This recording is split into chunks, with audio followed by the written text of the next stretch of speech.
साथियों, ये आज हम लोग का भारत में राष्ट्रवाद का उदय चैप्टर नंबर 2 का लघु उत्तरी प्रश्न है। हम लोगों ने दीर्घ उत्तरी प्रश्न पहले पढ़ लिया है। ठीक है, इसमें लिखा है भारत में राष्ट्रवाद पर कुछ लघु उत्तरी प्रश्न और उनके यहाँ दिए गए उत्तर, यानी कुछ प्रश्न है और इसके उत्तर हैं। लिखा है पहला प्रश्न, राष्ट्रवाद क्या है। हम लोग पढ़ चुके हैं। राष्ट्रवाद एक भावना है जो लोगों को अपने देश के प्रति प्रेम और एकता की भावना से जोड़ती है। एक ऐसी भावना जो अपने देश के लोगों के प्रति न एक प्रेम और एकता में जोड़ देती है। यह एक सामूहिक पहचान की भावना है। क्या है? यह एक सामूहिक पहचान की भावना है जो एक साझा संस्कृति, इतिहास, मूल्यों पर आधारित होती है। किस पे आधारित होती है? जो एक साझा संस्कृति, इतिहास और मूल्यों पर आधारित होती है। क्वेश्चन हम लोग का क्या था? राष्ट्रवाद क्या है? तो राष्ट्रवाद एक ऐसी भावना जो देश के लोगों को एकता, अखंडता में जोड़ती हो, उसके साथ साझी संस्कृति साझा करती हो, इतिहास और मूल्यों पर आधारित हो। प्रश्न नंबर 2 है, भारत में राष्ट्रवाद के उदय के क्या कारण थे? आंसर है, भारत में राष्ट्रवाद के उदय के कई कारण थे। भारत में राष्ट्रवाद के उदय के कई कारण थे, जिनमें कुछ शामिल है। पहला है कॉलोनियल शासन के खिलाफ असंतोष। क्या है पहला? कॉलोनियल शासन के खिलाफ असंतोष। ठीक है, और उसके आगे है दूसरा है पश्चिमी शिक्षा का प्रभाव। क्या है? पश्चिमी शिक्षा का प्रभाव। तीसरा है सामाजिक और धार्मिक सुधार आंदोलन। क्या क्या थे? सामाजिक और धार्मिक सुधार आंदोलन। ठीक है, सामाजिक और धार्मिक सुधार आंदोलन। और आखिरी वाला है कि भारतीय प्रेस और साहित्य की भूमिका। यानी भारत में राष्ट्रवाद के उदय के अनेक कारणों में सबसे पहले कॉलोनियल शासन के खिलाफ असंतोष, दूसरा है पश्चिमी शिक्षा का प्रभाव, तीसरा है सामाजिक और आर्थिक सुधार आंदोलन, और चौथा है भारतीय प्रेस और साहित्य की भूमिका। इतने लोगों ने भारत में उदय का एक महत्वपूर्ण काम किया कि भारत में राष्ट्रवाद की उदय कैसे होगी, इसके कारणों में भूमिका निभाए। आगे का क्वेश्चन है, भारतीय राष्ट्रवाद के विकास में महात्मा गांधी का योगदान क्या था? और क्या क्वेश्चन है? भारतीय राष्ट्रवाद के विकास में महात्मा गांधी का योगदान क्या था?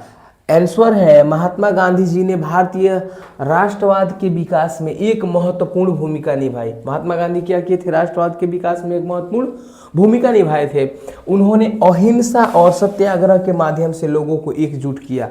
अहिंसा और सत्याग्रह के माध्यम से महात्मा गांधी लोगों को एकजुट कर रहे हैं और उन्हें स्वतंत्रता के लिए लड़ने के लिए प्रेरित कर रहे हैं। उन्हें स्वतंत्रता के लिए लड़ने के लिए प्रेरित कर रहे हैं। भारत के अच्छा, इतना हो गया। ये वाला क्वेश्चन का आंसर इतना ही था कि महात्मा गांधी एक ही बार आते हैं, लोगों में राष्ट्र प्रेम की भूमिका जगाने के लिए एक महत्वपूर्ण भूमिका निभाते हैं और सत्य और अहिंसा के माध्यम से लोगों को एकजुट करते हैं और स्वतंत्रता के लिए लड़ने के लिए लोगों को प्रेरित करते हैं।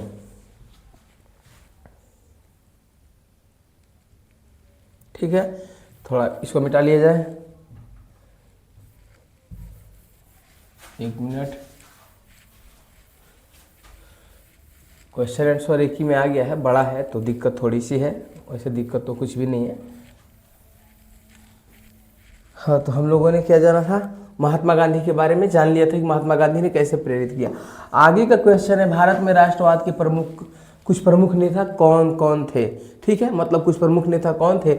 आंसर हो जाएगा, भारत में राष्ट्रवाद के कुछ प्रमुख नेता मतलब इस प्रकार थे। पहला महात्मा गांधी, दूसरा जवाहरलाल नेहरू, तीसरा सरदार वल्लभ भाई पटेल, चौथा सुभाष चंद्र बोस और पांचवा भगत सिंह। यानी क्या है, भारत में राष्ट्रवाद के जो नेता थे, मुख्य नेताओं में सबसे पहले महात्मा गांधी आ जाएंगे, दूसरे में जवाहरलाल नेहरू आ जाएंगे, तीसरे में सरदार वल्लभ भाई पटेल, सुभाष चंद्र बोस और भगत सिंह। ये लोग भारत के राष्ट्रवाद के प्रमुख नेता थे। ठीक है, आइए बिना देरी किए हुए आगे हम लोग चलते हैं। प्रमुख नेता थे। आगे है भारतीय राष्ट्रवाद ने भारत की स्वतंत्रता संग्राम को कैसे प्रभावित किया। यानी भारतीय राष्ट्रवाद ने भारत के स्वतंत्रता संग्राम को कैसे प्रभावित किया, इसके बारे में प्रश्न पूछा गया है। आइए हम लोग आंसर देते हैं। भारतीय राष्ट्रवाद ने भारत की स्वतंत्रता संग्राम में एक शक्तिशाली विचारधारा प्रदान की। क्या किए? भारत के जो राष्ट्रवाद लोग थे एक शक्तिशाली विचारधारा प्रदान कर रहे हैं इसने लोगों को एकजुट किया। कैसे क्या होता है, इनसे लोग एकजुट होते हैं और उन्हें स्वतंत्रता के लिए लड़ने के लिए प्रेरित करते हैं। सब मिला जुला के कहें तो राष्ट्रवाद में एक ही बात कॉमन आ रही है कि राष्ट्र के प्रति लोगों का प्रेम होता है और राष्ट्र के लिए पूरे लोग लड़ते हैं। अंततः भारत को 1947 में स्वतंत्रता मिल गई। भारत को कब स्वतंत्रता मिल रही है? 1947 में। भारत को कब स्वतंत्रता मिल रही है? 1947 में। तो दोस्तों ये हम लोग का लघु उत्तरीय प्रश्न था। ठीक में राष्ट्रवाद का बहुविकल्पी प्रश्न है। पहला क्वेश्चन है, वंदे मातरम गीत किसने लिखा? वंदे मातरम गीत किसने लिखा था? बंकिम चंद्र चटर्जी ने। किसने लिखा था? बंकिम चंद्र चटर्जी ने। भारतीय राष्ट्रीय कांग्रेस की स्थापना कब हुई? तो भारतीय राष्ट्रीय कांग्रेस की स्थापना ना 1885 में हुई थी। हमने आपको बताया था कि A.O. ह्यूम ने किया था। ठीक है, आगे का क्वेश्चन है, आगे का हम लोग का क्वेश्चन है, थोड़ा 1 मिनट रुक जाइए।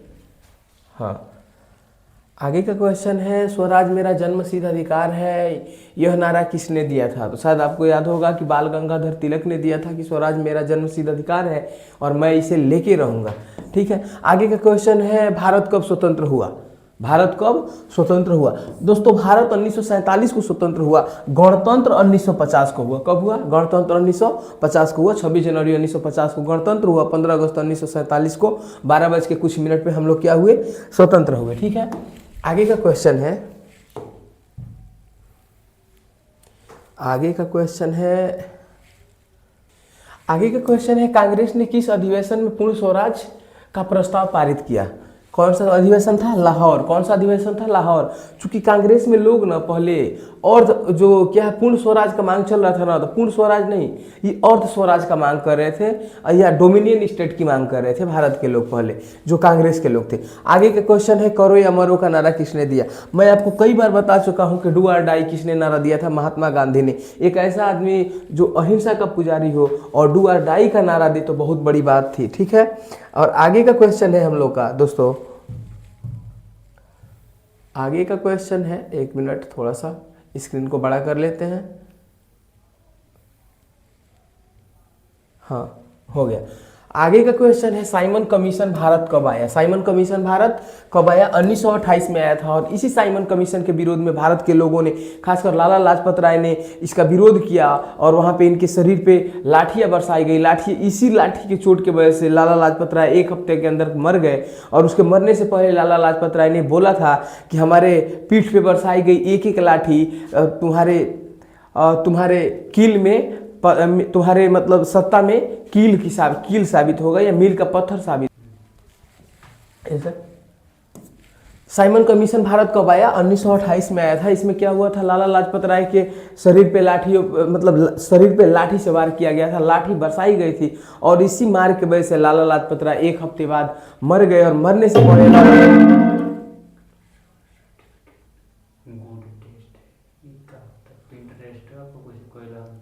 लाला लाजपत राय ने इसके पहले बोला था, मरने से पहले लाला लाजपत राय ने बोला था कि हमारे शरीर पे पड़ी हुई एक एक लाठी का चोट तुम्हारे सत्ता में न कील साबित होगी, और वही हुआ भी और इन लोगों की सत्ता को उखाड़ फेंका गया।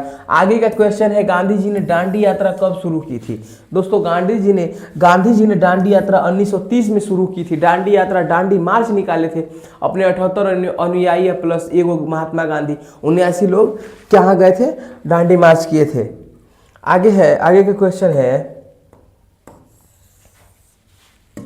1 मिनट रुक जाइएगा, थोड़ा स्क्रीन बड़ा कर लिया जाए।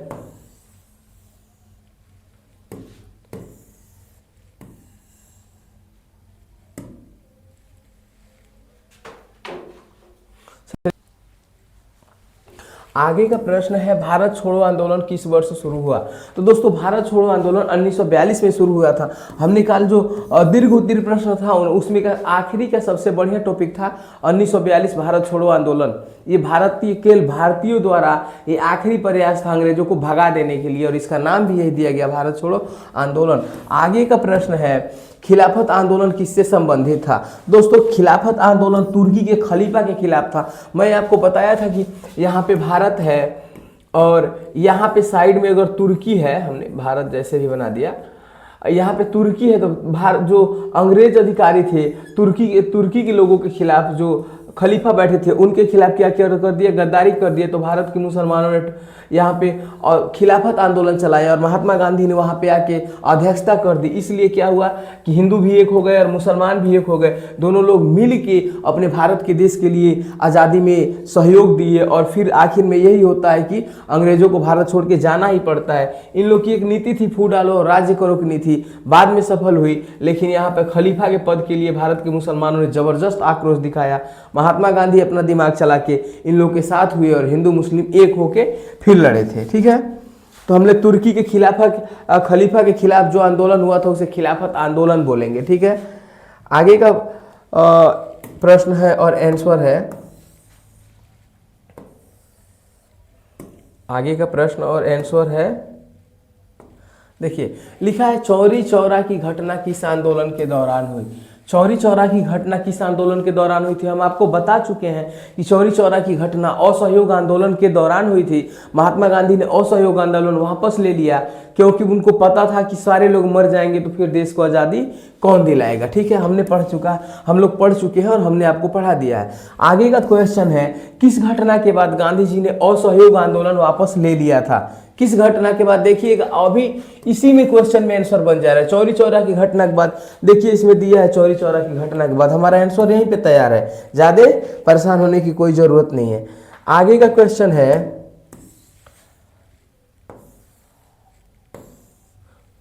दोस्तों आगे का क्वेश्चन है, सविनय अवज्ञा आंदोलन कब शुरू किया गया। सविनय अवज्ञा आंदोलन कब शुरू किया गया, तो आंसर हो जाएगा कि सविनय अवज्ञा आंदोलन 1930 में किया गया। कब शुरू किया गया, 1930 में। आगे का प्रश्न है, गांधी इरविन समझौता कब हुआ। गांधी इरविन समझौता कब हुआ था, 1931 में हुआ था। अच्छा 1931 में क्यों हुआ, 1930 में काहे नहीं हो गया, क्योंकि जब प्रथम गोलमेज सम्मेलन हो रहा था तो गांधी जी को इन्वाइट किया गया कि प्रथम गोलमेज सम्मेलन में आइए। ठीक है, लेकिन ऐसा तो कुछ हुआ नहीं। क्यों, क्योंकि गांधी जी नहीं गए प्रथम गोलमेज सम्मेलन में 1930 में। तो दूसरी बार महात्मा गांधी और इरविन के बीच समझौता होता है और समझौता का मेन कर्णधार कौन था, वेस्टर्न चर्चिल। इरविनवा को फोन करके जैसे भी बोलता है कि रे चोट्टा जल्दी से गांधी को भेज, नहीं तो सारा खेल खराब होने वाला है। तब जाके गांधी को यहाँ से भेजा जाता है। कहाँ पे भेजा जाता है, लंदन में गोलमेज सम्मेलन के लिए। ठीक है, 1931 में। जाने के बाद भी कोई नतीजा नहीं निकलता है। आगे देखते हैं हम लोग प्रश्न आंसर। आगे का जो प्रश्न है, द्वितीय गोलमेज सम्मेलन में किसने भाग लिया।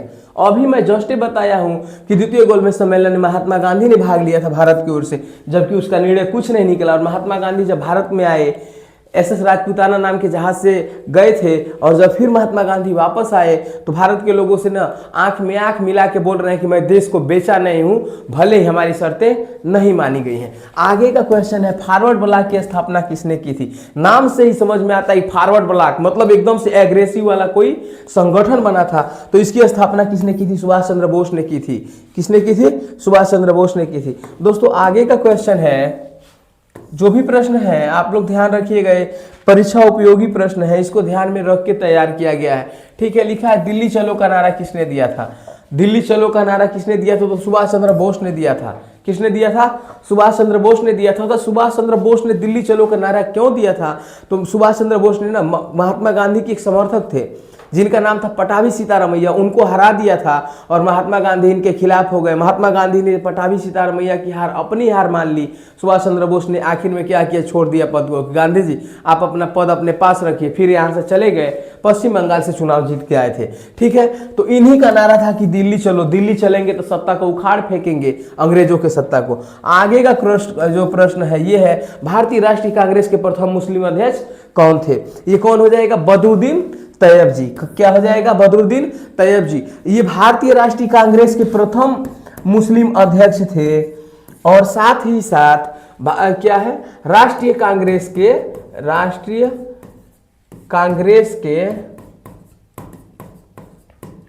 द्वितीय अध्यक्ष थे। राष्ट्रीय कांग्रेस के द्वितीय अध्यक्ष थे और प्रथम मुस्लिम अध्यक्ष थे। इसके पहले दूसरा कोई अध्यक्ष रहा था, WC बनर्जी रहे थे। कौन रहे थे, WC बनर्जी। आगे है, जलियांवाला बाग हत्याकांड कब हुआ। हमने आपको बताया था कि जलियांवाला बाग हत्याकांड 13 अप्रैल 1919 को कहाँ हुआ था, पंजाब के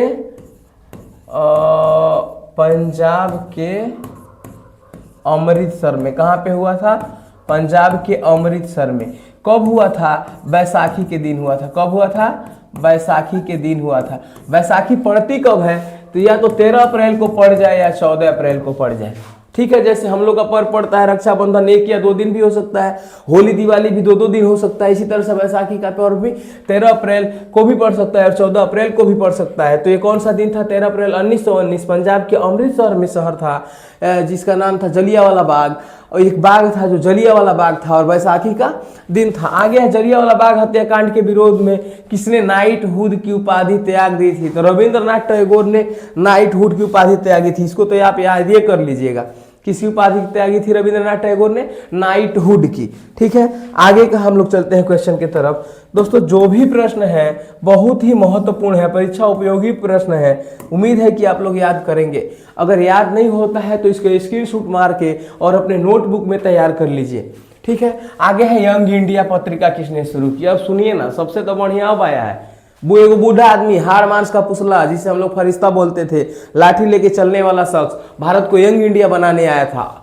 मतलब अपने बूढ़ा लेकिन भारत को यंग इंडिया बनाने वाले शख्स का नाम बताइए। अब तो जान ही गए होंगे आप लोग, महात्मा गांधी। क्या नाम था उनका?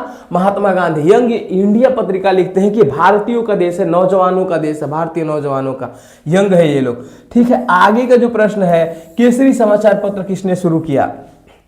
प्रश्न क्या है?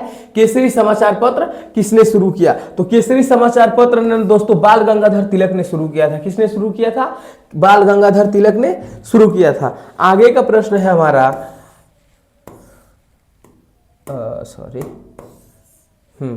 आगे का जो प्रश्न है मतलब ये 2 बार हो गया है। केसरी समाचार पत्र किसने शुरू किया था?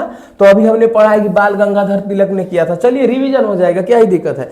आगे है लखनऊ समझौता कब हुआ था? लखनऊ समझौता कब हुआ था? 1916 में हुआ था। लखनऊ समझौता कब हुआ था? 1916 में हुआ था। ठीक है, हाँ। इसके नेक्स्ट प्रश्न है, स्वदेशी आंदोलन कब शुरू हुआ? स्वदेशी आंदोलन कब शुरू हुआ? अच्छा, स्वदेशी से मतलब क्या हुआ? जो भारत के स्वयं के लोगों का हो, जो स्वदेशी अपने देश का हो। 1905 में शुरू हुआ था। कब हुआ था? 1905 में स्वदेशी आंदोलन शुरू हुआ था।